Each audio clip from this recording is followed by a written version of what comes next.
She fluent in that cash talk. Walk in the booth like Naomi on the catwalk. And tell them bitches whoop whoop from the Jaguar. It ain't even right though. Push me and I might go. She ain't getting money. I'm like, what the fuck the hype for? When them bitches bite flow, make my appetite go. Poof, gone, voila, magic. Looking mad good just to pull up on them rampant. Welcome back to Unhinged and Immoral. I am Mecca, and this is our 17th take. I'm Jamila. Welcome. So, we just recorded our Christmas episode. We took a quick break, ate a snack. I changed Christmas sweaters. I'm in my Grinch gear. I wanted to show everyone my slippers that match my sweater. Very festive. Thank you. I just put on this little, just a little fuchsia. Channeling Lindy, the purple lady. I know. Shout out Miss Lindy. Very, very much giving her right now. She would love that sweater. Where do we start? Where have we been? Ooh, Apparently, we're super villains on the internet. This has been a week. It's been a week. Been quite a week of shenanigans. How does it feel to be the most beloved member of the Super Five, though? Because everyone likes you. Great. They've all been touching and agreeing that you're not the villain. You're the villain, but you're like Gru. It's like an unserious villain. You want to hate me, but you can't help but laugh and love me. Exactly. Because I'm just me. And it's like, that's just so accurate. Like that's how a lot of people feel in real life, to be honest with you. A lot of people love me or hate me. My personality, I come on very strong. Well.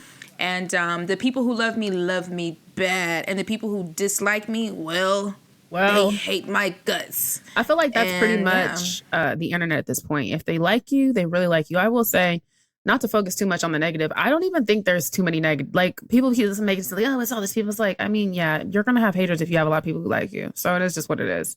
There's a lot of people in my comments who are, very supportive. Yeah. We come from the age of the 2000s where all press is good press. All press is good press. And if I'm not in the mood, I'm simply going to turn my phone off, which is what I've been doing. Okay, so if you're not aware, if you're not on TikTok and you have a job, the Super Five is, at this point, honestly, it's not even just 5 people. It's really all up to your interpretation. But the way it happened was a creator said Courtney J got her account banned over a take regarding trans women. We can touch on that later, but that's not really having anything to do. It's just more of like a catalyst. Another creator makes a video saying, and I hope the Super Five gets banned. People get in the comments and are like speculating who is a Super Five. Now, she confirmed it was for sure me, you, and Courtney were in this. She confirmed that in the comments that we were in that. So that's how we and I'm known for changing my profile picture to suit my mood. So I just put me and all of my mutuals that I like and my actual friends I've met in real life on a poster of the Avengers. I even included Flex because you're in it too now, little sister.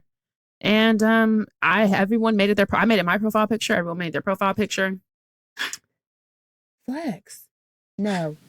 He wanted to say he was wanting to say like he's also in the Super Five. Facts. Yeah, include me. Yeah. But yeah, it was one thing I'm always gonna do for the most part, because I really don't take people hating me online seriously. I'm always going to find a way to like joke and laugh about it, because I think it's funny that you have these strong feelings about me and you don't know me, and that's you're what they're projecting. Upset about, that we're not taking it seriously. And so now it's being said that we're bullying because we said LOL. Actually, we love the Super Five. Right. Actually, you ate with that. You did. But yeah, what's even it's insane. Bigger than this? This whole thing started because Aisha, who was another creator on TikTok, blocked her. And she was basically like crashing out and not understanding parasocial boundaries, and has made several like accounts really harassing Aisha. The reason I was in it was because she, on one of the burners, she was commenting under my videos about Aisha. Videos that had nothing to do with Aisha, by the way. Mind you, I'm over here in Mecca land. I've never physically met Aisha in person. I do appreciate Aisha's content, like a lot of people do. And so basically the Super Five was people she's seen showing Aisha love, because now they're arch nemesis. Yeah.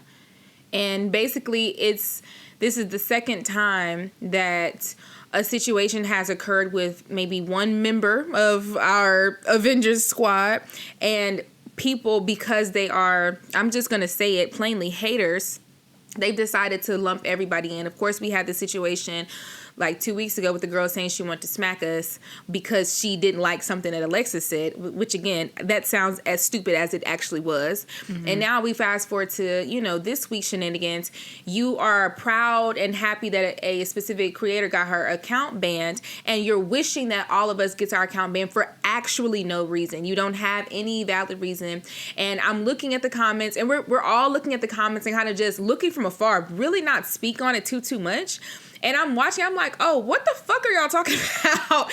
Actually saying, oh, well, I just hate that they all have the same take about things, which again is not true. We don't all have the same take. And even if we, you know, sometimes do have very similar mindsets, it's like, well, that's what we call common sense about a topic. When we didn't have the same take, y'all jumped me and Alexis. So you guys don't actually give a fuck about that type of shit. You really don't. It's just That's stupid. why I personally, again, the only reason I got serious with it was because it was like, well, in all seriousness, this started because you were harassing Aisha. Let's be real. Mm-hmm. Yeah. And you don't like that we made it funny. Right. You tried to be a mean girl. Mm-hmm. You didn't do a good job. We laughed. And now people are laughing with us. Mm-hmm. And you feel slighted. And now you're really upset. So imagine trying to be so mean, so nasty, so and rude. So rude, and it doesn't land. I would be upset too. Yeah. Because you're trying to spin this narrative that we're mean girls, we all we're bullies have had and all this. This is the other thing. We watched in real time the whole thing with Aisha and like the fake accounts, because Aisha was making those videos in real time. We've had you blocked for almost a month at this point. Mm-hmm. Every time you make a fake account, Aisha comes back and is like, "Oh, so yeah, in her headphones and beads. So headphones and beads.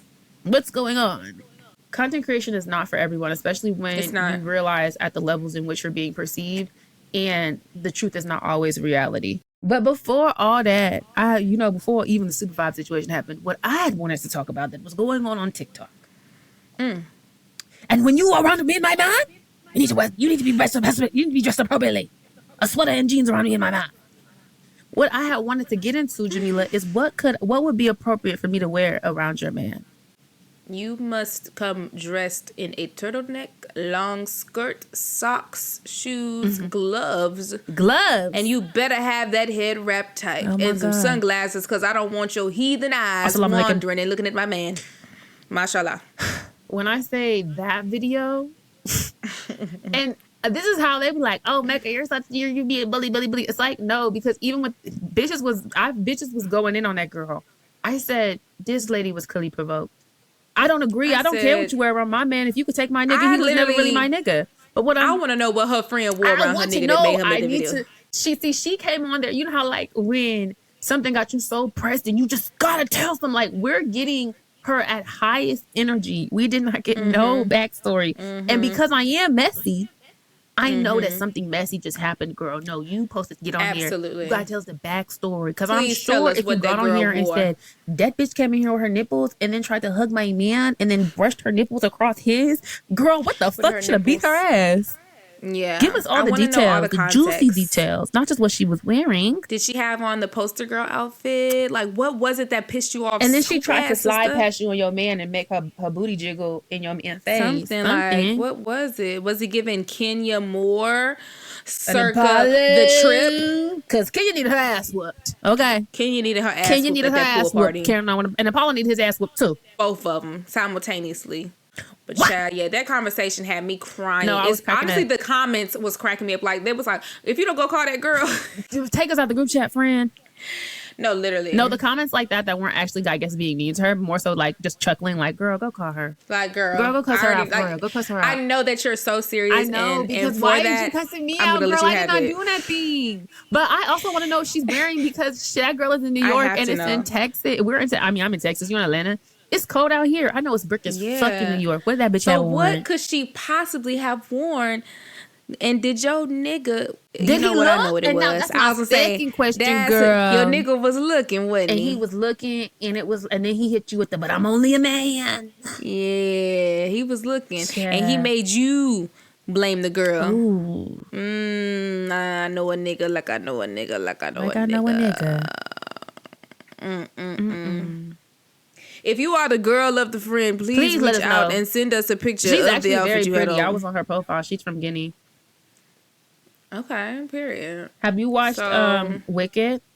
I have not had a chance to watch Wicked yet, I unfortunately. am quoted on the internet. Here's the lore. Let me give you some backstory. Flex just tried to literally jump out. I'm just going to hold him like this because this is the only way he'll stay still. I did not want to see Wicked because Ariana would not have been my first choice to play Glenda. Unpopular opinion? Unpopular opinion. Who did you want to play? I was a fan of Dove Cameron and what's her name? Oh, I can't think of her name. Big Eyes. Big Eyes. You know, the white lady with big eyes. I can't think of her name. I cannot know. Leah Michelle auditioned for Elphaba. Of course she did. She literally, that's her whole life dream. And I don't know, her not getting it makes me happy. I mean, like I wasn't upset. Cynthia is, you know, a known, people have their opinions of Cynthia. She's made comments about African Americans in the past. As theater kids, we both know that you can hold space for someone to be horrible and also very talented. I'm holding space. So Cynthia's... And one thing I'll always do is not really give too much of a fuck how bad of a person is when they're talented. Do you get what I'm saying? Like, people kept being like, oh, so you didn't want to see it because of Cynthia. I was like, no. In fact, I don't care about that. Bitch can sing. Yeah, her ass off, actually. She can really blow. Like, the shit. Yeah. I mean, I've been in theater and plays for, 20 years? Terrible guys. Terrible people. Will really have you mentally spinning. But when they start opening their mouths, it make you be like, okay, well, all right. Okay, I get it. Bitch. That's why you're mean. Asshole. So that really wasn't it. I just didn't see Ariana as Glenda. I will say, so I wasn't hating. Then this came up during the Wiz conversation because we were talking about musical theater. And they were talking about, what do you feel about Wicked? I was like, I mean, I'm not really too pressed to see it. But Little Moms wanted to see it. And so I had bought her a ticket for her and her friend. The friend ended up canceling, and now I had purchased the tickets. So I ended up just changing the times, and I was like, well, I'll go with you. You know, I could have sent her with someone else. I don't know. It just was like, I'll just go with you. It's just not that big of a deal. The movie's like 3 hours long. It's very long. It was good. Shit, Lil Mom fell asleep. I stayed up and watched the whole thing. I thought it was very well done. They're definitely going to sweep at the Oscars. Okay, cool. In terms of costume design, was very good. The dance numbers were 10 out of 10. I was very impressed that they decided to kind of opt out of a lot of CGI and stuff, and they really wanted to create the set. And I love that. Like, let's bring back really getting into it. That's what I'm talking about. Like, when I'm talking, like, they're going to sweep at the Oscars and I think, like, as theater kids who, like, have, you know, you kind of help with everything, create the set design and, like, paint and shit. And then them outfits, seeing like the detail and the sewing, and it's just like, it's a lot of y'all work. are going to get so much recognition for the production of this. It gives like not member because we weren't fucking alive, but the way they recognized Wizard of Oz as the first Technicolor, as the first, and they did all these things. All the granted, that movie ruined so many people's lives. I was gonna say that's why half the niggas is dead. Granted, that movie ruined so many people's lives, but it's beautiful, and you can tell it's like. You're looking at it and you're like, whoa, no question. This is amazing. Here is my critique of Ariana. She's playing Kristen Chenoweth, playing Glenda, the originator of Glenda on Broadway. I could see how you. What they told me in the comments is because Kristen and Ariana are very close. So it's like, it's the Ariana playing it is like an ode to Kristen. An homage to her. Okay. I would have liked to see Ariana's own interpretation of the role versus like you playing this lady playing the role. But it's not bad because Kristen Chenoweth, that white bitch is talented.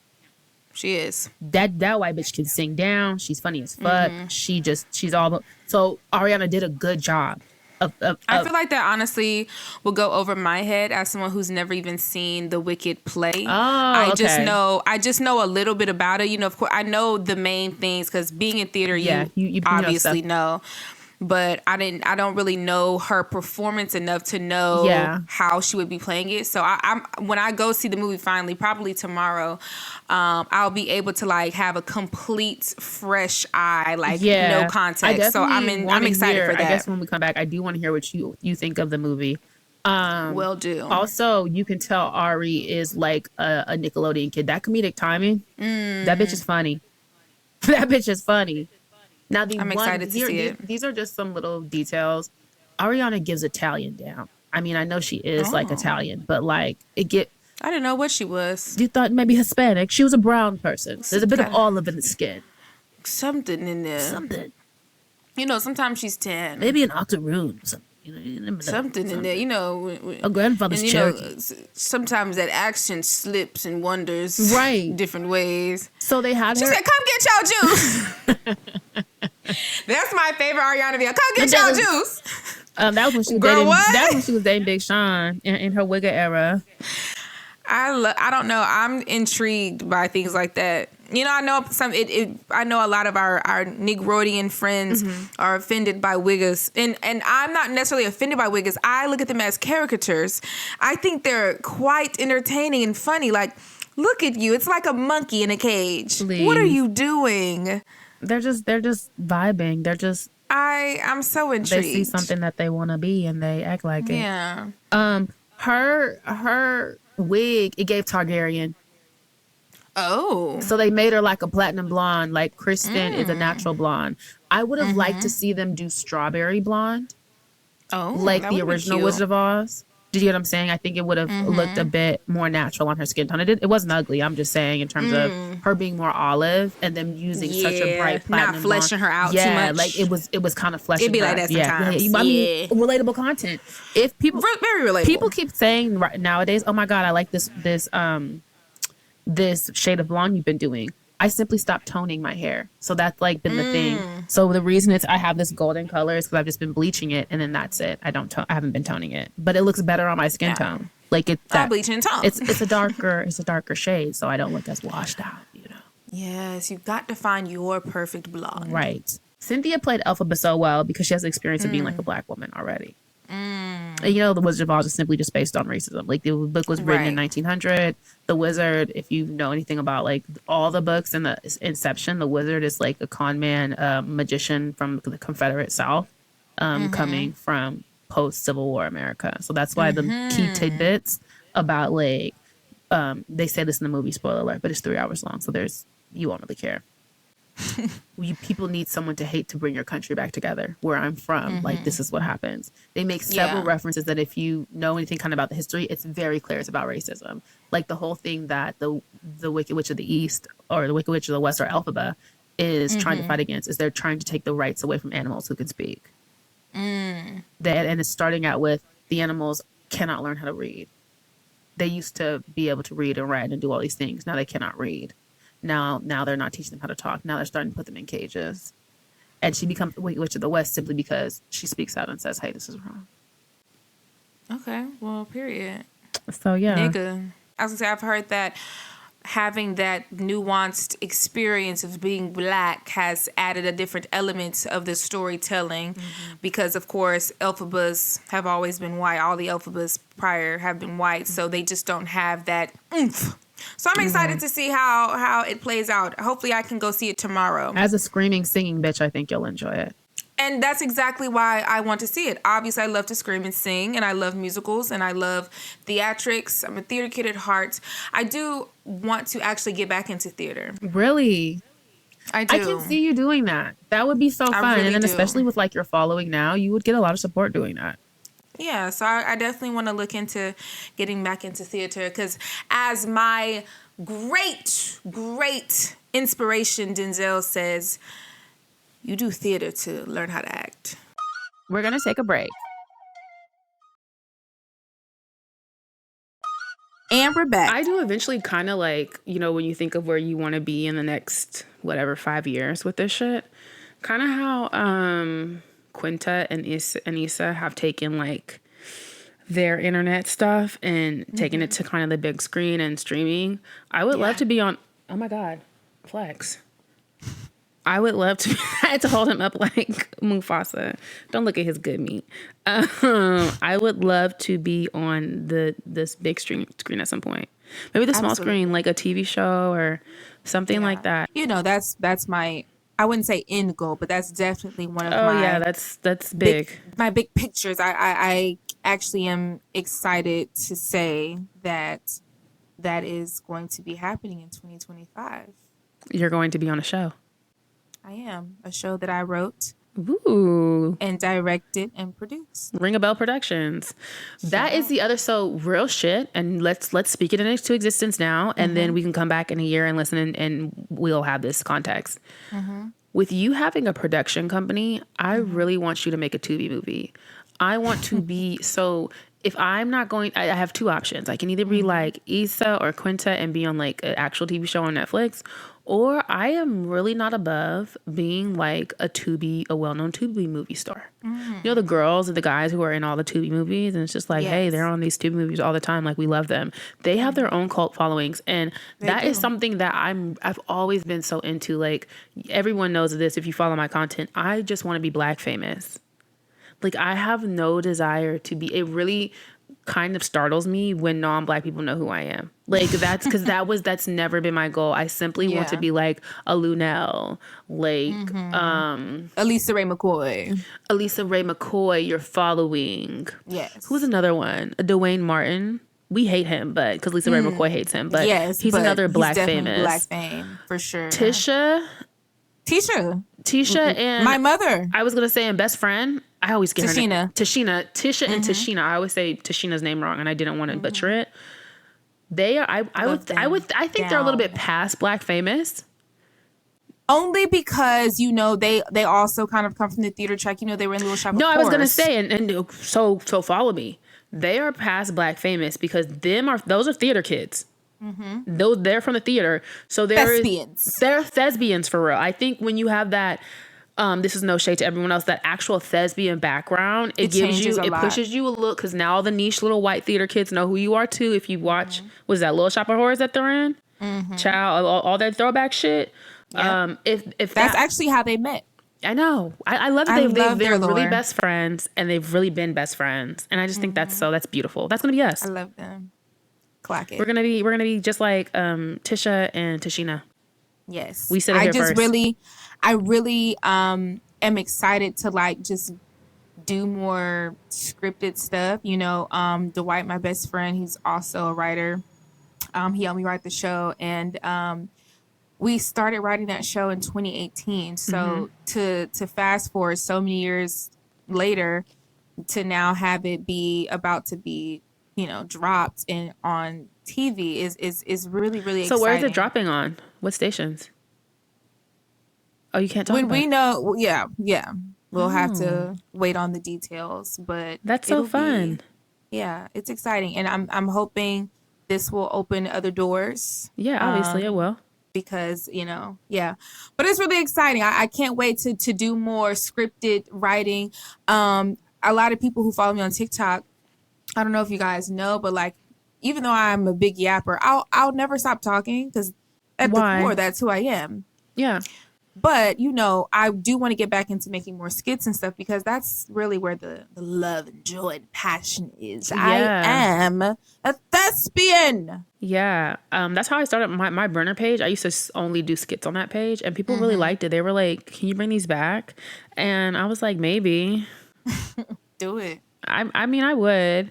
I like to act other people's content. I can definitely come up with it if I have to, but coming up with it is not like my like how you enjoy coming up with it. It's like if someone gives me some, but if I do get an idea, I will definitely be like, oh, this is a good, I can tell a good idea. Right.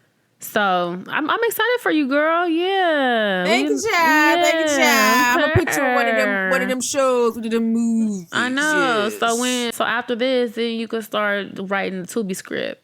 I want to take it up a notch. Like, Tubi, and a lot of people laugh at Tubi movies because they're a little bit ghetto, but I want to put some perspective into it. Because this will change the way you view a lot of those things that pop up on Tubi. Tubi is one of the only streaming platforms that allows for submissions from independent filmmakers. So that's why we have so many what seems to be low budget films, because you can't, as a independent filmmaker, I can't email Netflix and be like, hey, I got something. Not anymore. They used to allow you to do that. They don't anymore, because they've just branch out. I can't just text HBO and be like, hey, all I got a script. Yeah. So that's Tubi. And I think Amazon also allows for submission. So it's like, that's super dope for up and coming filmmakers to be able to put their shit out there. Yeah. I recently realized or found out via Twitter that Tubi, so a lot of white people watch Tubi before what you're talking about, because they call their low budget, indie films. You know what I'm saying? Right. So they have a cute little name. They have a cute little name for that. So we just be like, oh, them Tubi movies. But like, it's the same concept. Indie, old school horror films. You can watch a lot of classic black and white films on Tubi. There's a lot. Like, after I saw that thread, I went and I scrolled Tubi, because again, your Tubi, it's like any other streaming platform. It's going to show you the type of shit that you already are watching. So I really went through the Tubi app. I'm such a Tubi user. I have an account. You know how it always be? It's like, can you? I have an account. I said, oh wow, and I actually did watch. I Married a Witch. What's that? What's that girl? What that old school white lady name? Lana Turner, I believe. I don't know. I'm not sure. But it's I Married a Witch. Like a name. She was like a redhead back in the day. Love that movie. I used to by my people being older. I used to watch a lot of black and white stuff growing up. So I actually do enjoy black and white films. Fun fact, I love old Hollywood lore. I'm talking like the Jelani Inception. does too. He's obsessed does he listen with to You Must Remember This? It's another podcast.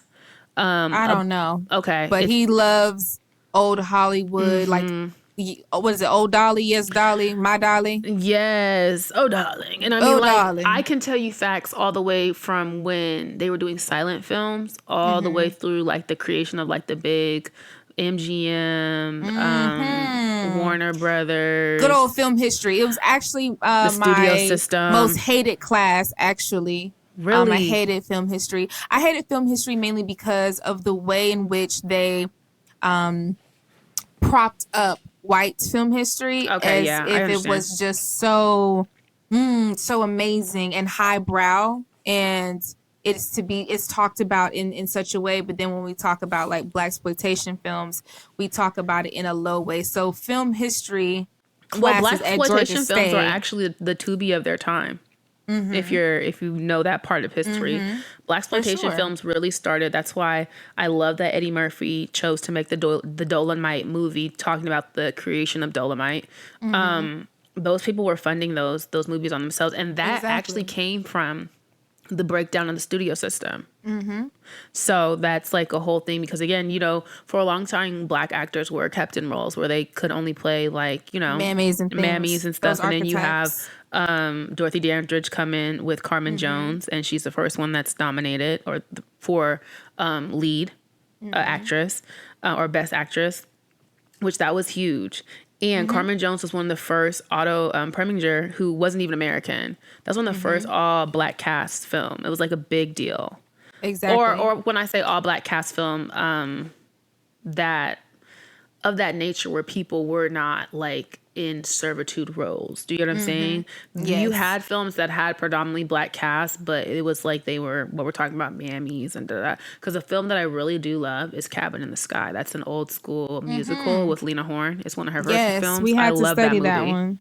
Yeah, I didn't get to really talk about a lot of black filmmakers and just the inception of black film, history until I took my senior seminar class, which was focused on black filmmaking. So that's why I have such a to film history. But I'm a history buff. I like facts and knowing things. So I like what I like about learning about the film history, I guess from the white side.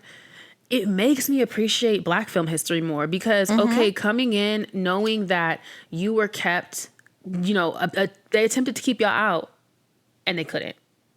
Hello. They couldn't. They couldn't take y'all.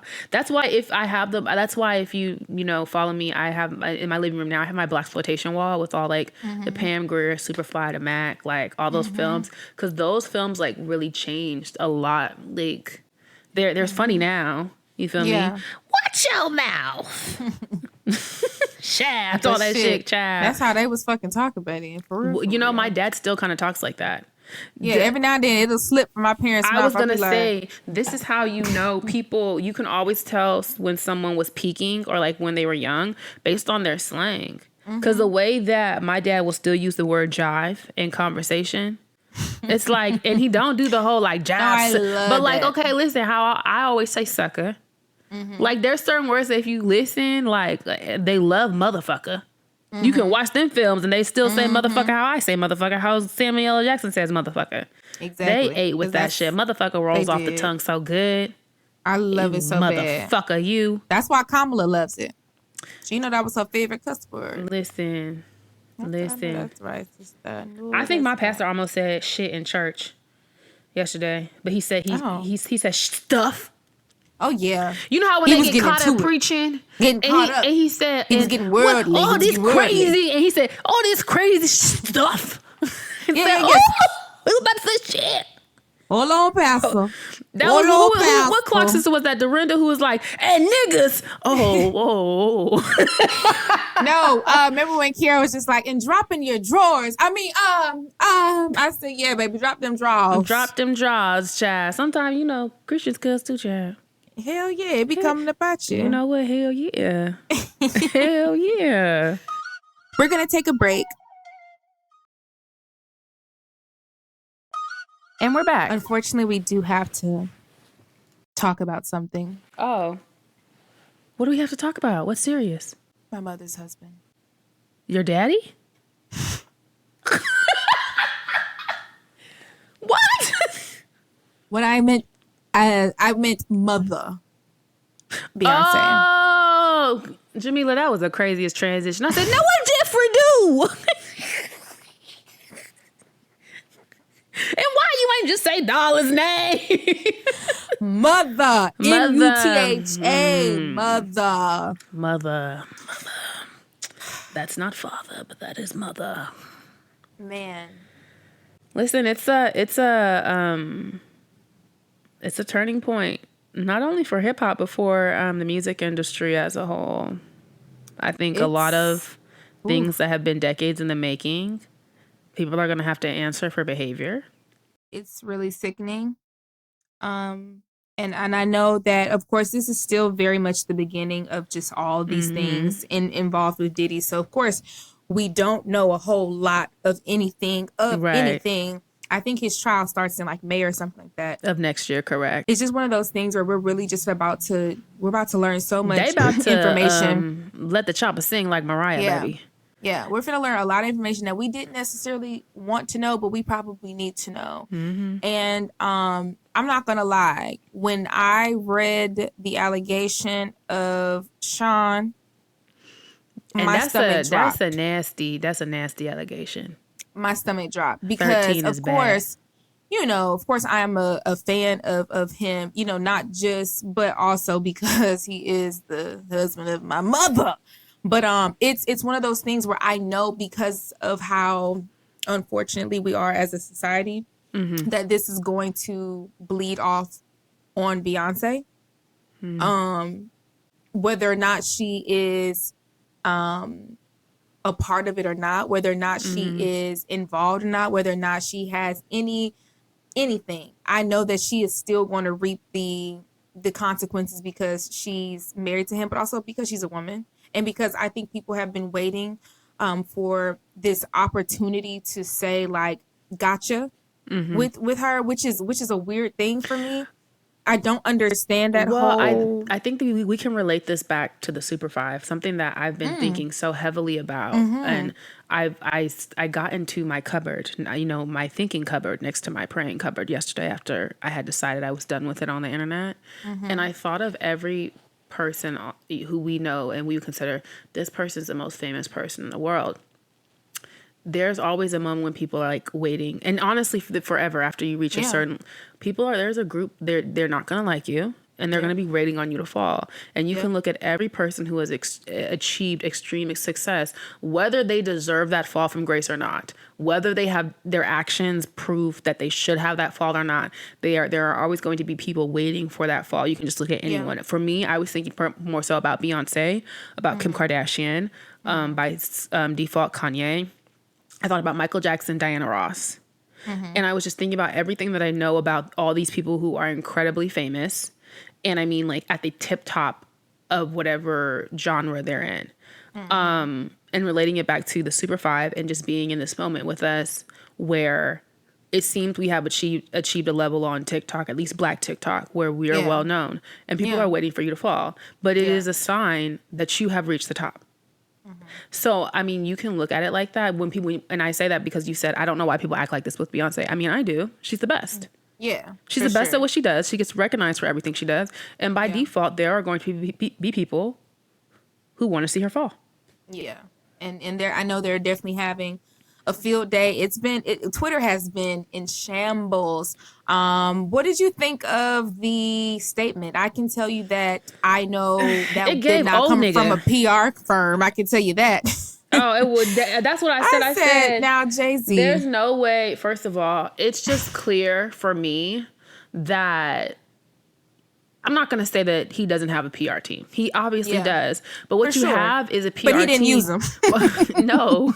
What you have is a PR team of old ass niggas who are of your age range, of your reach. And when I say reach, in terms of, it is imperative, something that I know, even we're not even that old. I mean, I wouldn't call us old, but I definitely understand that there is shit that is on like early 20s TikTok that I'm not picking up on. Yeah. I'm always constantly asking little moms, like, what does this mean? Like, kind of keep me hip, keep me abreast. You got to keep your ear to the street. And that's part of the reason his wife is so damn successful. She clearly has a range on her team, keeping their ear to the streets, but you got to have that range. Because that was the other thing with, remember, if we're just taking it back to the Kamala HQ page, it was a bunch of young white people. It made sense because what the fuck is a Brad Summer? There was not anything in there mixed for people of color for us to pick up on you have to have a range. And so what Jay-Z has is he has a team, but he has a team of old ass niggas who are his age mates. So there's no way in hell. Exactly. That statement, if I was on his PR team, I would have let that PR statement. A woman would not have let you put that out. A woman of any age would not have let you put that out. A woman of any age. I say, you're surrounded by a bunch of peers.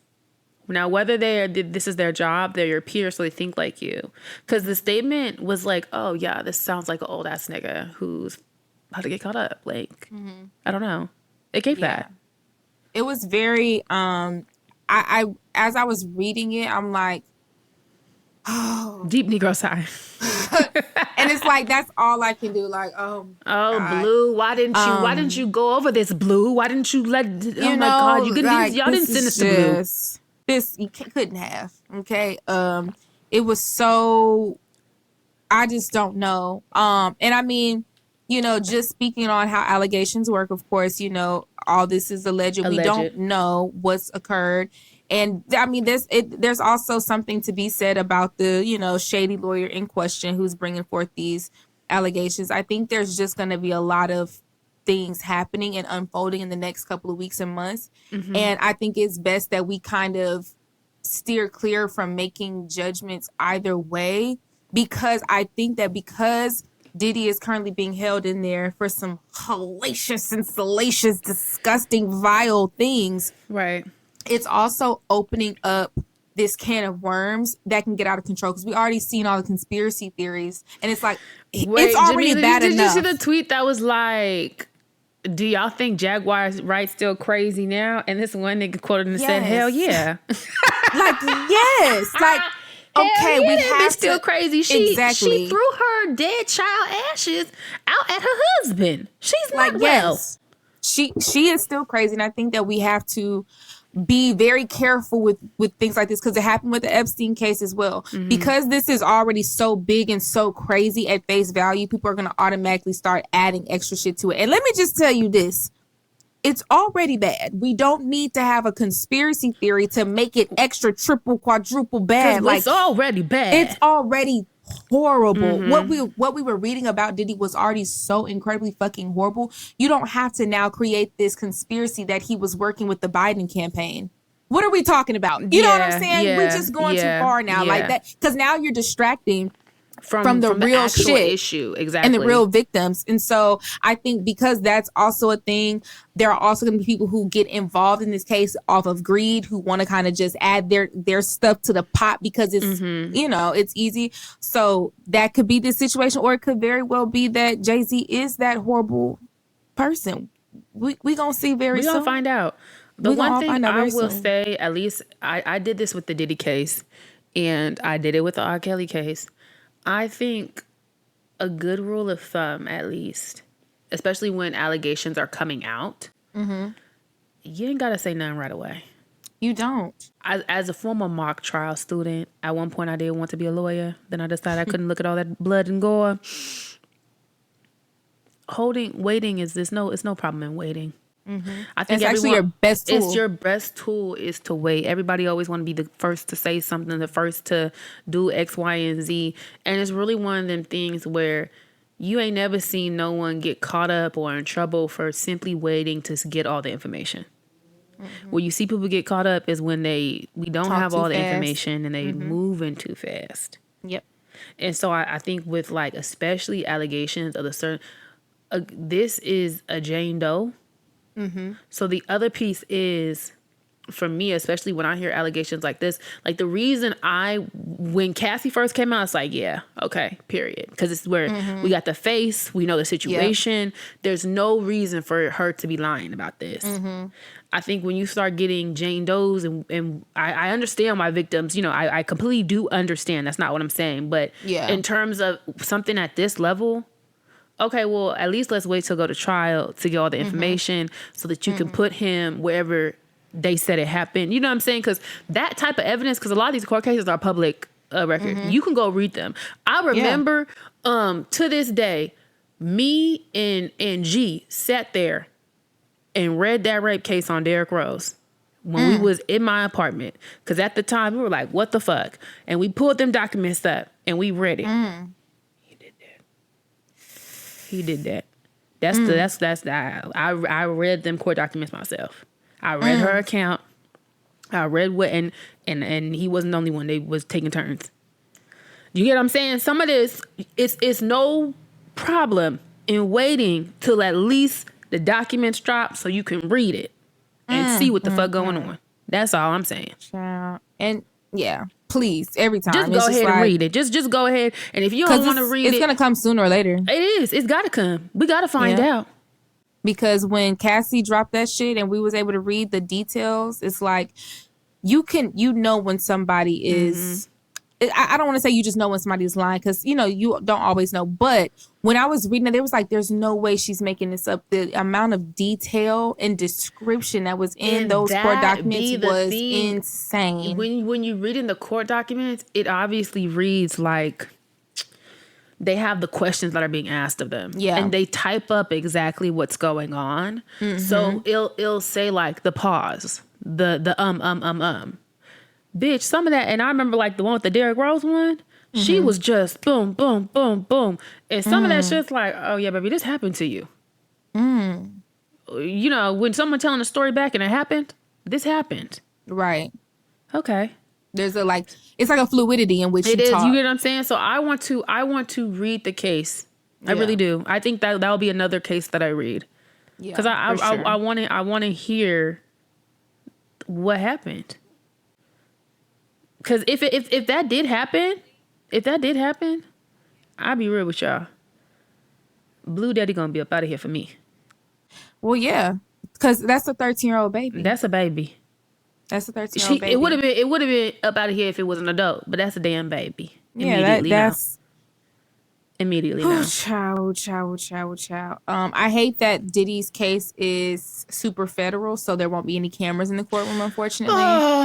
So now all we get is them fuck ass drawings of him looking like, please. Oh, I wanted cameras, baby. I wanted to tune in like I'm watching fucking OJ trial, bitch. I want to watch that shit every day like I was watching a YSL case. You hear me? Kind of like how we was watching YSL, Bill Cosby. Exactly. I want to see them. I want to watch them. I want to know what's going on. Fuck.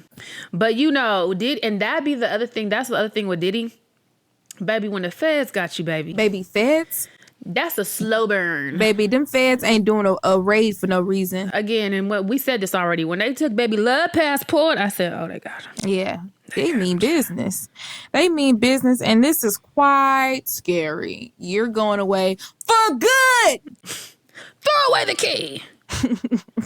Mr. Haven RN on TikTok was talking about how some of these allegations, especially the ones specifically regarding like people we've seen go down in the past few years, have been out there. Do you get what I'm saying? Like, they were saying they were born in 1988, and they remember. I just watched an Aaliyah documentary like 3 days ago too. Like in terms of R. Kelly marrying Aaliyah, I grew up hearing that. Like, and that was past my time, but it was like, oh yeah, R. Kelly had married Aaliyah when she was a teenager. I remember at least when the PP shit happened. That was when we were kids. I remember they were selling that bootleg in the barbershop, child. What's crazy is I remember when the whole thing with R. Kelly kind of finally came to a close. I remember everybody saying like, "Oh, y'all been knew he been on this. Y'all just didn't care." And I'm like, see, for me, my perception of R. Kelly was completely different. I didn't know all the details. What I always knew of the PN situation was that there was a sex tape. I didn't even know this was a trial. I never knew this was a trial thing. I never knew this was a child. I never knew any of that. All I heard was, and what I known to be true, was that there was a sex tape of R. Kelly and he peed on the girl. So it was always just a joke of like golden showers is an R. Kelly thing. I never knew, even with him dating Aaliyah, it for some reason didn't register to me that he dated Aaliyah and married her and impregnated her when she was underage, because you have to put in perspective, Aaliyah died in 2001. I was 5. So by the time I'm coming of age to have knowledge of things, it was going over my head. So then when all these allegations came out about him holding bitches hostage in Atlanta, I have an opinion. I was have an opinion on in that. high school, college. So now I'm like, oh shit. I'm like, what the fuck is this? So when the documentary came out, Surviving R. Kelly, and they like fully went into details about all the past, I was like, oh shit. Wait a minute. I said, wait a minute. You mean to tell me this trial was televised and y'all knew that the girl was like 12? And the only reason he got off was on some technicalities, and everybody knew this shit? Yeah, wait. So much so that the Boondocks made a parody of it? Artist.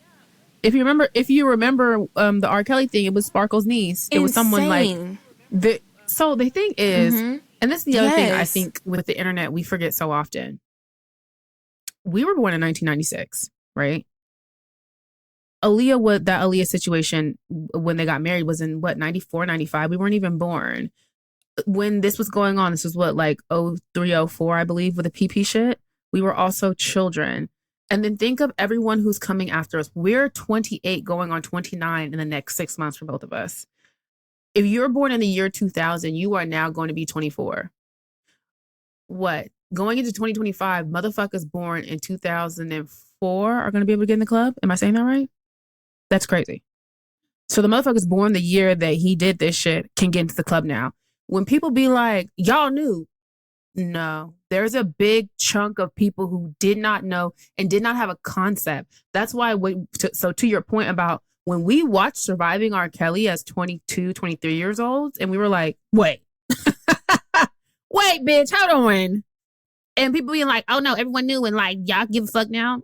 No, bitch, I didn't know. I was a kid and my parents made sure I was in children's business. Okay.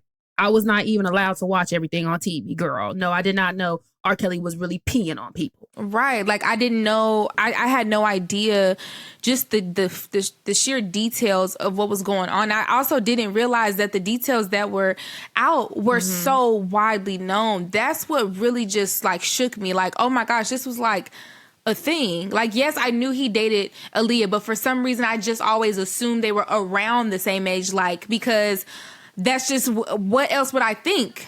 You just don't know. You just don't like what else does a kid think? You don't. And I also feel like people underestimate children do not be thinking too deeply into the technicalities of like things. And so whenever I think of like, okay, Aaliyah was younger than him, I get exactly what you're saying. You don't at 7, 8 years old, you don't have the there's not much difference between 16 and 27. Everything is grown. I remember thinking like my cousins were so grown and they were literally like 19. I was thinking of that at 15-year-olds like, wow. Oh my God, them is big girls. They is grown up. Yeah, whoa. Yeah, that shit definitely I want to be 15. Was insane. And so you have to also put into perspective, like, a lot of us was listening to R. Kelly up until Surviving R. Kelly. I was listening to him up until that shit dropped. And it was kind of like what changed it for me specifically, because I also said early in the episode where it's like, you could be so talented, I don't care if you're a bad person. Well, there are And so for me, specifically with R. Kelly, what makes his crimes so different than any other bad person that is talented in something, him raping these young girls was the motivation behind his lyrics. And he said it multiple times that his inspiration came from his escapades. And so it's like, oh, like you would go and do whatever with Aaliyah. Knowing You Are Not Alone was inspired by his teenage abortion baby really pissed me off, because that's like one of my favorite Michael songs. Seriously. Knowing that nigga literally wrote Aaliyah's Age Ain't Nothing But a Number. That nigga is sick. It's weird for me to listen to him. Now we can I guess we can veer off and kind of talking about the whole who's acceptable to listen to. I have such a thought on that. There's so many different artists that have so many twisted paths, like even James Brown, who notoriously beat the fuck out of his wives. But there are so many musical artists who are bad people and have been allowed to be bad people because they're so talented. And we've seen it across generations, across decades. I mean, listen, the internet swears up and down that they hate Chris Brown. I know several people who went on this past Chris Brown tour that he was on. I was even invited. I declined. That motherfucker was sold out shows all tour. I think more so, this is what's important about this whole idea of cancel culture. It's not about one person. It's not about the thing that they did. I think it's more so about shining a light on who we make famous in the first place. We are learning lessons. So now if we have somebody coming up and we discover that they're a bad person, maybe we don't platform them in the first place. We've made mistakes as a community, as people, in allowing these people to transcend beyond return. Like, there's nothing I can do about Chris Brown. To be honest, like, there's nothing I can do about it. He has stamped himself, unless he just just keeps, going or whatever. There's nothing I can do about James Brown legacy. He's dead and he's gone. He's beat them bitches up. He's had his albums, and he's still going to be referred to as the King of Soul. It's gonna be that, and there's nothing I can do about that. But when we got a new nigga on the way, and, his past, we have the opportunity to stop it in its place before he solidifies himself as a legend. You get what I'm saying? I think it's more so about how we, pivot with these artists and these people who are, maybe super talented, coming up new and coming up behind them. How are we as a community going to interact with these people who we know are making really, really bad decisions? We're going to take a break. And we're back. So let's get into our segment, Spin It. Be sure to email us at unhingedandimoralpod@gmail.com if you have any messy, salacious, icky situations that you want us to put a PR spin on. Now remember, the advice we give you may be unhinged and it may be immoral, but it will get you out your pickle dick. So what do we have, Jamila? The intro to this is Just the Neo Caught Up with Greek Men. You've got my attention, sister. Okay, I'm listening. Let's get into it. My expertise. Hi, Mecca and Jamila. I love both y'all's content, and this entire situation is unserious to me, so I love if you could help me spin it. In the world of Greek men, I too am on the correct side of 1911. I'm a neo for one org myself, so as I went to a blank probate on my campus, I had a nope. I was going to say, did she actually write it? No, she X'd it out, but I'm going to put it in She there. said the correct side of 1911. Yeah, so she put 4 asterisks, so okay. Yeah. I claimed one of them, right? Then there was my crush on the line. However, I didn't ever expect to make any moves towards the situation. He was just fine shit. That was last semester. Pause on fine shit right here. This semester, I became friends with one of his LBs because we have a common interest that not many people have. It led us to talk more, and he expressed interest in me quick, but I friend zoned him like 3 days after he expressed interest. Context, he tricked on me and my friends, called my phone asking me why I don't have a man, etc., etc. I texted him flat out 3 days later and said, I just want to be friends. He tried to play dumb and act like, why would you think I was interested? LOL, but whatever.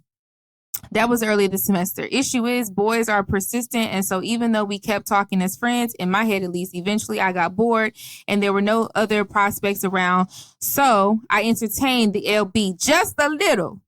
We never linked, just the two of us, but we could argue that I was entertaining his text, and I let him trick on me and my friends again, but he's just a trick and a noob, so he'll do it. And a noob. So he'll do it to whoever on campus. Like, hello, I never liked this man. He's a little bit of a cornball to me. Couldn't dress. And my friends knew for sure that if I wanted anyone on that line, it was the one fine shit from last semester.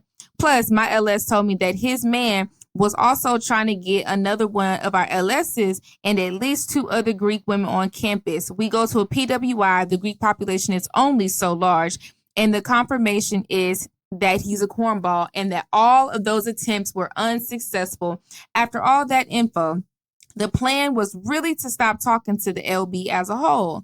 Back to fine shit. We were all at a function, hypothetically speaking, hosted by them. And although me and fine shit would speak occasionally, we didn't really know each other. At this party, drunk, bolder me made my interest a little more well known on fine shit. And let's just say he expressed interest back, but nothing happened specifically that night.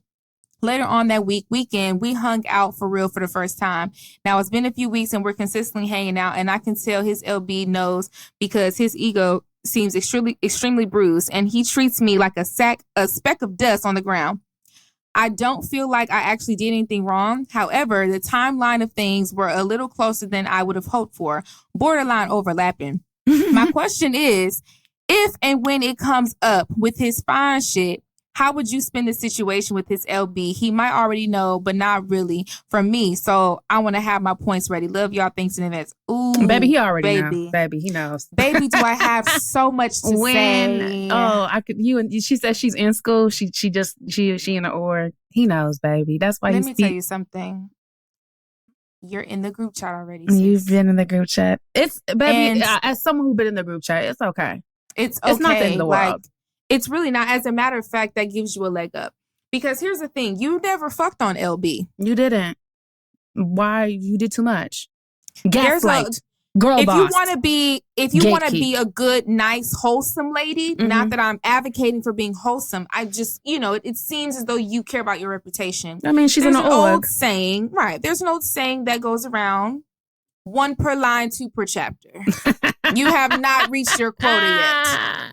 You have not reached your quota yet, sister. So Be merry. But I can tell you this. Listen to me, Liswell. You just said you've seen fine shit at his probate. Fine shit ain't shit. I can tell you that right now. He just crossed, baby. You're a Neo and he's a Neo. That's what I was gonna let you finish. I was gonna be like, so this is the thing, beloved. You worry too much about what the fuck going on because I can tell you, you can bet your bottom dollar, the men are spreading seed. Yes, they are having a great blast. Time. They're probably bald.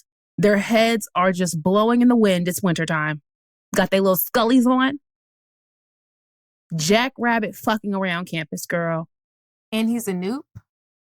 Because I know you tried to exit out. Either side of 1911. Either side. It simply was just the 1911. Listen, you said there was also, I guess some remnants of somebody talking with your LS, your line sister. Now, it does get sticky when line sisters and line brothers start mingling and twingling because then you starting to create some drama on your line. So you definitely need to, you don't have to do anything. But, again, if you care about reputation, you got to be a little more careful with your line sisters. Y'all need to start really telling each other who y'all fucking when it comes to these bros. When I say these bros, I mean Greek men, only because, like you say, you go to a PWI and the Greekdom, the Greek land is very small.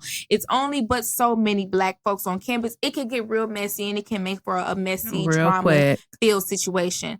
But if you don't give a fuck about representation, well, fuck LB, the corny nigga, because we don't fuck with corny niggas anyway. Fuck him to begin with. Jamila just gave you some real good, big Greek sister advice. And I'm going to come in as a goddamn individual and just muck it all up. Fuck all this, girl. Fuck all this. Fuck them. They done already talked about you in a group chat, just so you know. When he started treating you like a speckle of dust and that was the key. That was the red flag. Mm-hmm. He has told him. Now, whether fine shit probably don't care, because typically with boys, they don't care. They fuck each other, bitches. Yeah, exactly. Are you finna take him serious? I hope the fuck not. I would pray to God you are smarter than that, young grasshopper. Don't ever take these niggas seriously until they take you seriously. And he's not going to take you seriously because he's a fucking Neo, and so are you. And you're probably 19, 20. Who cares? Who the fuck cares? You know, you haven't met your quota. Yeah. I would say honestly. Uh-oh. The goddamn individual numbers are not so strict, so you know. And like I said, that quota is simply for women who want to be wholesome and who really are just trying to be. If you really feel like you want a husband in that org, girl, then you have to abide by the quota. For no but if you don't care about no husband, fuck the quota. But listen to me well. Just because you're in a group chat, which you are, I need you to understand that. The moment absolutely. A woman shares interest, them boys sometimes even snap pictures and put you in that group chat. Yeah, they do. You're in there, and that's okay. That means you find shit too. No shade, sister. Shade. That doesn't mean you have to acknowledge that you know that they know. You know what I'm saying? You don't have to let them know that you know. Use that to your advantage. Oh, we'll talk about this next week. Sorry. I was just going to say, just like with the other spin it we did, stop telling your left hand what your right hand is doing. Plausible deniability. You are a lady at the end of the day. Don't talk to me about no other nigga. I'm a lady. Exactly. I'm a lady of whatever group letter organization I'm a lady of. Okay. Why is you asking me that? That's rude. What the hell does that matter for? Why would you ask me if I fucked your line brother? That's incredibly inappropriate. And here's the tea. You didn't fuck the line brother, so really nobody should ever give a fuck. He spent money on me. That's your stupid ass line brother, not mine. Y'all ain't learned that? They ain't teach you that? Yeah. Do you want to fuck or nah? Get straight to the business. I'm guessing you really just want to fuck the fine shit, which understandable. Fair enough. Do it. But it also seems like you're wrapped up in him because he is so fine, and it seems it'd that be you like are that. kind That's of some real young shit though. You gotta let him do that though. You're like, oh, we connected. We had a moment. Girl, he's fuck so the moment. Cute and he just like me. I like his eyes and he's so pretty. Girl. She feel connected. And y'all ain't fucked yet. You know why? That's because he probably fucked the bitch that night and he was trying to be safe. Because if he couldn't, because some of them don't give a fuck. They fuck y'all back to back. Right. So what I'm saying is, be careful, be vigilant. No. Fuck that boy today.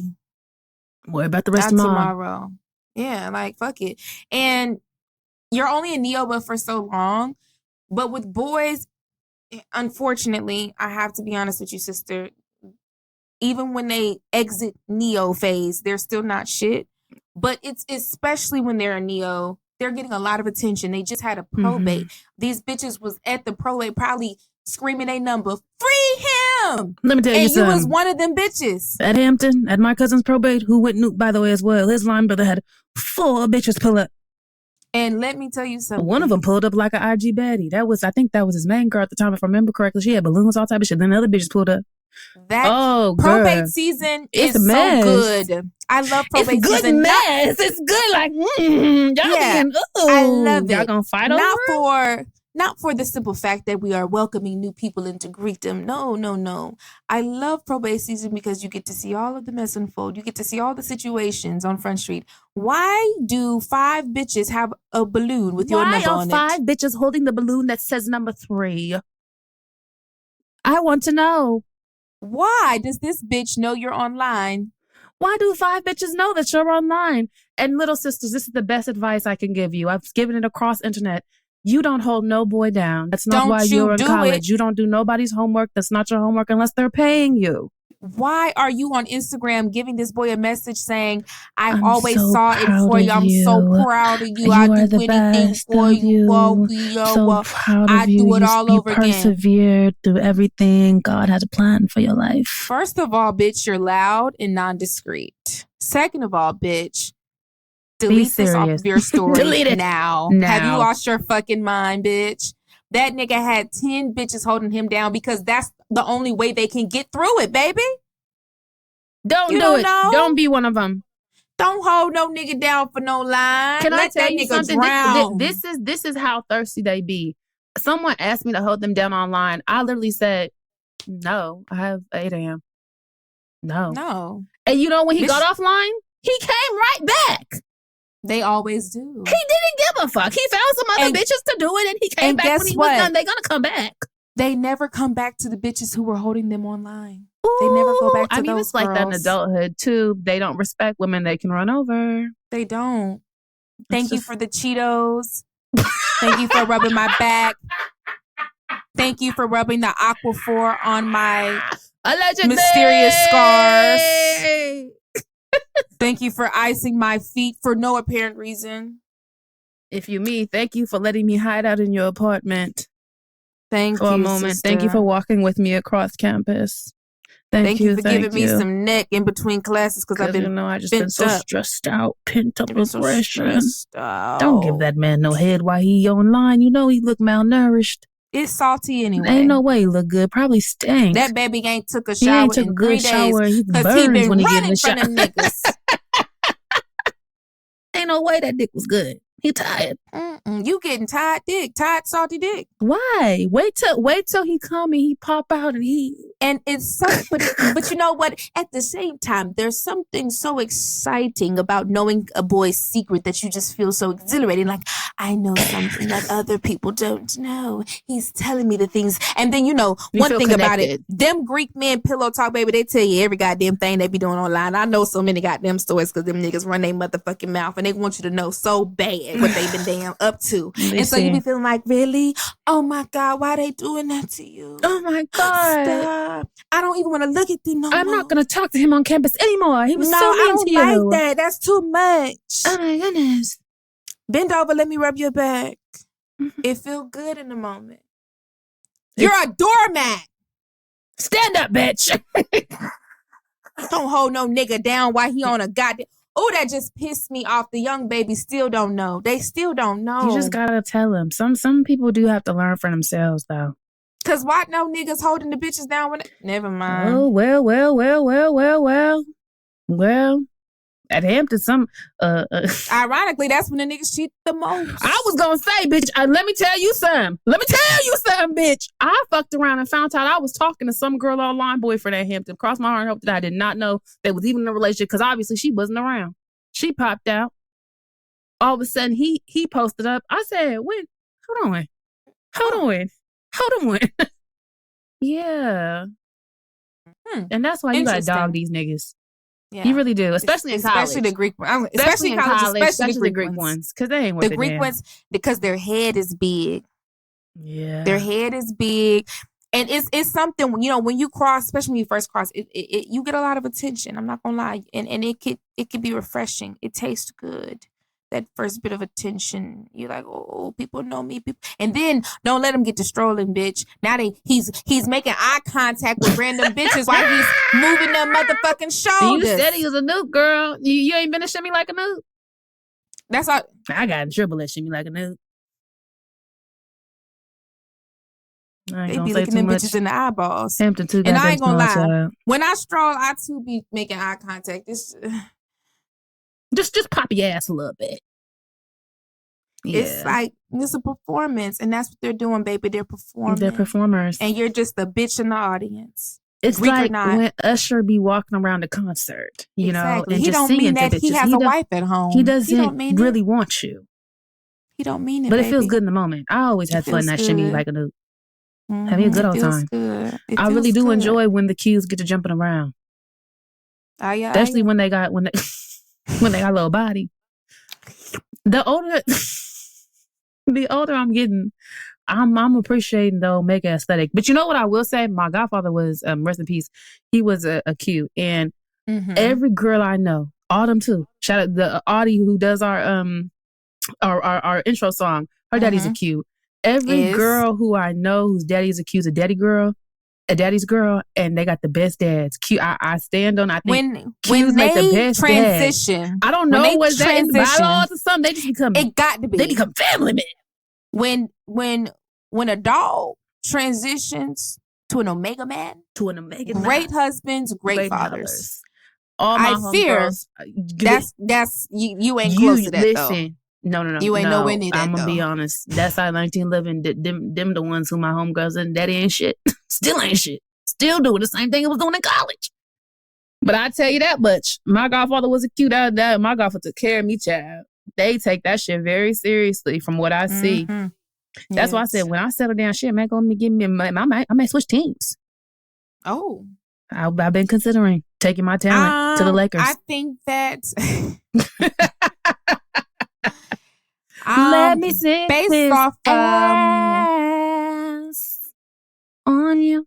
Based on my experience in life, I think that I have retired from Greek men. Actually, I've maxed out my quota. Oh, you have maxed lifetime max out. Lifetime max out. God damn, I don't Jamila. foresee myself. Damn, Daniel. It only takes a few to know. Well, you know fair enough. Maybe this is not for me. So I think I'm gonna GDI me, baby. GDI I don't know. me. That Nigerian boy who I was in love with, the green and white boy, he was a noob. I was in love, a Nigerian noob. I was really bugging out. A Nigerian noob? I was bugging the fuck out. I really was. Loved him. The fuck was you on? His dick. Understandable. Yes. Which organization was the worst experience for you? Heartbreak wise or? Maybe in general. I mean, that's the joke. I've only really ever talked to noobs. Remember, that's why the whole J5 video that I made. So fun fact, that video comes from a greater inside joke with friends. Everything Mecca does is inside joke. No, you guys are not lying. I thought you had at least, you didn't have an alpha? Hold on, goddamn. Did I? Yeah, hold on. Get it. Let's go into the Rolodex. I'm thinking to my Rolodex. Do you remember alpha I had? Oh, shit! No. I didn't have him though. Not Q? You never had a Q? I've been very close. Very close. Very, very close. Very close. That's why I said I've been very close to a Q. I've never actually taken it there, like in terms of a body. I only have that side of 1911 bodies. But it hasn't been on purpose. What seems to always happen, the reason it became such a joke was because it would be like I would be talking to men and obviously, we're at the age where men don't necessarily lead with that anymore because when you get to be a grown up, it's not your organization should not be the coolest thing about you. You should find out, and I happen to do that, be a part of this. I just so happen. To be. Exactly. So obviously at Hampton, because of who I was, close to, related to on campus, I was always with the noobs, obviously. Hollis crossed there. And so, when he was shout out Hollis, when he was online and, doing parties. And so we're just always with the noobs. That's long to the short. Yes. Then when I grew up or after school, it seemed like I would be talking to dudes and I would find out he was a noob. And it wouldn't be like I would not know when I met him. I was just like, that just means you have a type. Does it? Yes. Aesthetically, or you think the way that they carry themselves? Because the way that they carry themselves. I was gonna say aesthetically, all the ones I'm thinking of who I found out later on looked different. They have certain characteristics that are very similar. Like I've rarely been wrong when people tell me to guess their org. I'm rarely wrong. Okay. But as far as me and my escapades, the only org I have not finagled with was Iota. Dick. Why would you guess? Like, okay. Do you remember the one Iota at Hampton who had a crush on me freshman year? And I was like, yes. Yeah. I remember him trying to talk to me in the student center, and I was, first of all, he was shorter than me. And it's like, I don't want any centarpists. I'm sorry. In my defense, he was shorter than me. Yeah. He was Puerto Rican or something, if I remember correctly. I'm being serious. Anyways, I would say that out of all of, the boys of the Greek flavor, who ate your ass the best?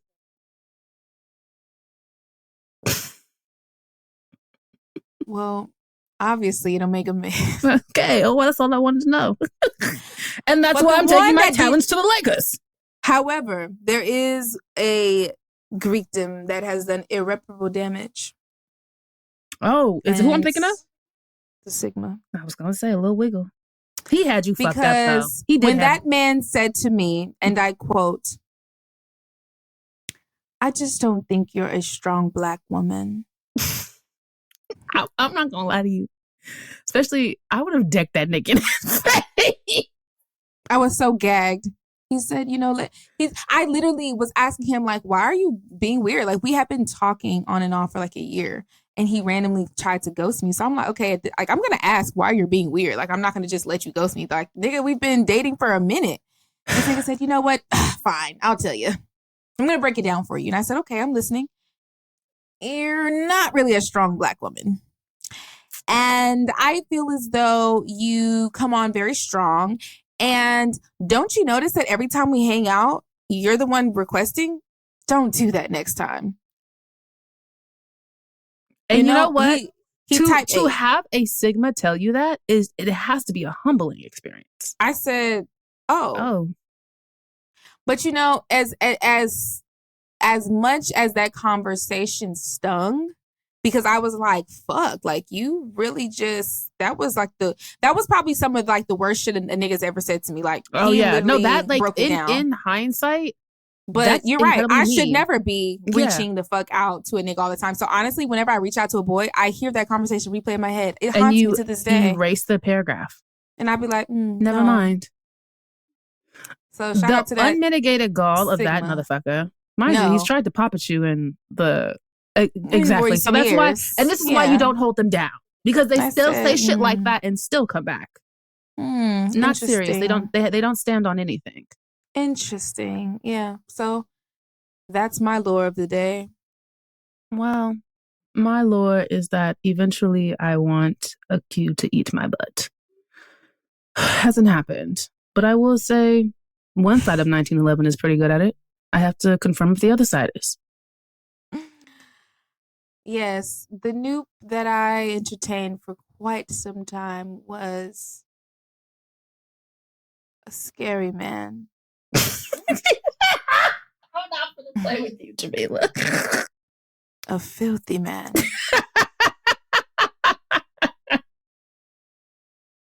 Okay, like, we got to end this. Okay. All right. We're going to end there before Jamila has an orgasm, thinking about what used to be. Please shut up. Thank you guys for listening. Be sure to write in if you're interested in having us spin any situations. And listen, lady, you be sure to write in and let us know how this shit turns out. The email to write your situations in at is unhingedandimoralpod@gmail.com. And be sure to like, comment, subscribe. Make sure you give us super high ratings if you're digging the podcast. And of course, we'll read your comments, kind of go through that. Okay, let's get into some of these comments, y'all. I'm going to start with some of the comments from Apple Podcasts. So we got _Gentastic. My favorite clock app, Yappers, finally got a podcast and I love it. I've been laughing since episode 1. Can't wait for more. Thank you so much. MB_93. I literally have been laughing out loud at these episodes. Very relatable. And I feel like I'm talking to my cousins and catching up on tea. Congratulations. Thank you. 50 Shades K. Okay, nasty. Has said, no, let's get into how good this is. I typically don't do podcasts because, well, no, but I love this. It's very reminiscent of how me and my bestie talk. Real and raw. Keep going. We love it. Then we have Kayla with the keys. Y'all are so funny. Love the podcast. And then we Big Mama, your arm is cracking me up. Johnny TSU _ says, I love the podcast and I enjoy hearing y'all discourse on hot topics outside of the commentary you provide on TikTok. I do need Mecca to unblock me on the clock app though. I don't know what I did. Wait, I wouldn't even know. I've been on a rampage, especially lately. What you did to get blocked, girl? It might have been a comment or something. You know, I be in my feelings. I'm an artist. I'm sensitive about my she's shit. Sensitive. Let's get into the Spotify comments. Venus said, rest in peace, but girl, fuck you. Thank you, Mecca. Rest in peace to her. Simone said this episode was definitely unhinged, but I loved every minute. The Honey Key said, when your two faves link up and don't disappoint, we love to see it. Keep going. Hanan said, OMG, Mecca knows my name. Girl, we have literally DM'd on Instagram. Shut up. Amari said, I normally don't like podcasts, but I love y'all. I just be tickled listening. To be honest, those are some of my favorite comments we all say. I don't typically like podcasts, but y'all are changed my mind. I love that. Thank you. It's our big goal. Thank y'all so much for tuning in to another week of our Unhinged and Immoral podcast. I hope you guys are enjoying it. Seems like you guys are really taking to it nicely. Keep leaving your comments. Keep leaving us your ratings. Keep following us and keep engaging. We love every second of it. And we'll see you guys next Thursday. Bye. Unhinged and Immoral is hosted by Jamila Bell and Mecca. Produced by Melisa D. Monts and Diamond MPrint Productions. Post-production by Coco Llorens. Production assistant by Melanie D. Watson. Music by Audie and Brooklyn Billionaires. And graphics by Claudia Choi.